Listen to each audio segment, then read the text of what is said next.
ওটার ওটার আপনার তেলটা হয় ওটা দিচ্ছি বইয়ের মতো উপরে চামড়াটা পাতলা থাকে বিচিটা বড় থাকে সবচেয়ে বেশি পরিমাণ হয় স্পেন এই জন্য অনেকগুলো স্পেনের দাম বেশি তারপরে দ্বিতীয় স্থানে সিলতেন 120 মিলির দাম হচ্ছে 200 এখন হচ্ছে 280 টাকা এটা খাবারেরটা না খাবারটা শোধনের মধ্যে পার্থক্য শোধন তো একটা অসম্ভব এটাতে ইয়াবে পিজার ভিতরে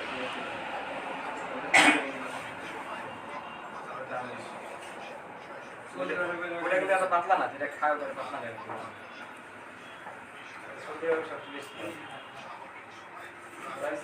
খবুজের আগে খবুজ রুটি দিয়ে